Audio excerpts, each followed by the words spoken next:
दोस्तों, कुत्ते को रोटी खिलाने के 8 फायदे जान लो, कभी दुखी नहीं रहोगे। दर्शक बंधुओं, आज की कहानी आपको सोचने पर मजबूर कर देगी। इस कहानी में मैं कुत्ते के बारे में बता रहा हूं। अक्सर हम कई मौकों पर कुत्तों का नाम लेकर मिसाल दिया करते हैं। किसी को गाली देते हैं तो कुत्ते का नाम जुबान पर आता है। एक कुत्ते ने अपने जीवन की कहानी कुछ इस प्रकार बयान की कि हे दुनिया के लोगों, हम पर रहम करो। हमारा कोई घर नहीं होता, कोई आश्रय नहीं होता, कमाकर खाना हमें नहीं आता, हमें वस्त्र भी पहनने का ज्ञान नहीं है, इसीलिए सर्दी गर्मी वर्षा में हम ऐसे ही घूमते रहते हैं। हमें पढ़ना लिखना नहीं आता, आपकी तरह हमें अनुशासन नहीं आता, हमें आपकी तरह बोलना नहीं आता। ये हमारा दुर्भाग्य ही समझिए। पर हमें आपकी तरह भूख भी लगती है, चोट लगने पर हमें आपकी तरह पीड़ा भी होती है, हमें आपकी तरह रोना भी आता है।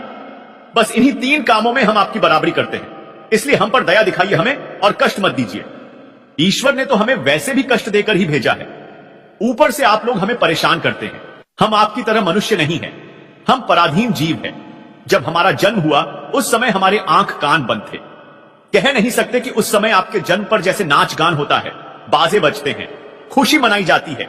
हमारे जन्म पर भी ये सब हुआ होगा। हमारे जन्म पर किसने खुशी मनाई होगी? हम जिस बिछौने पर थे वो रुई की भान नरम तो था, सर्दी बिल्कुल नहीं लगती थी। मैं मन में सोच रहा था कि किसी बड़े घर में पैदा हुआ हूं। लेकिन जब हमारी आंख खुली तो मैंने देखा कि हमारी मां, जिसे आप लोग कुतिया बोलते हो, वो अपने 4 बच्चों को छाती से चिपटाकर एक भार की राख में पड़ी थी।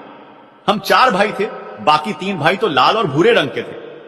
मैं अकेला काला था, सबसे छोटा मैं ही था, इसीलिए कमजोर भी था।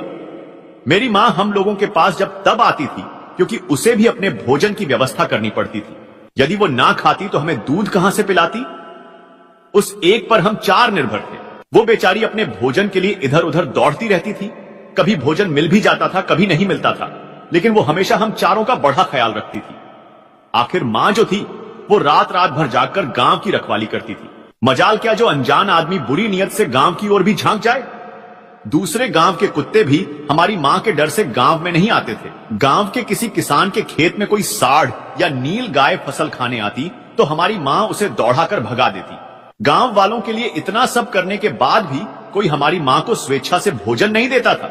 उसके लिए उसे मजबूर होकर छीना झपटी करनी पड़ती थी। कई बार तो लोग उसे लाठी डंडों से पीटकर भगा देते। बेचारी उस दिन भूखी रहकर पेट की आग से जलती रहती थी। आखिर भूख तो हमें आपकी ही तरह लगती है, ऊपर से उसे अपने 4 बच्चों की चिंता लगी रहती थी। आखिर मां जो थी, जब भूख उसे चैन से बैठने नहीं देती और गांव वालों का भी उसे देखकर हृदय नहीं पसीजता, तो बेबस होकर के उसे लोगों के घरों में चोरी से घुसना पड़ता था और खाने की कोई चीज मिल जाती तो उसे खाकर अपने पेट की आग बुझा लेती। कई बार तो लोग उसे खाने की वस्तु ले जाते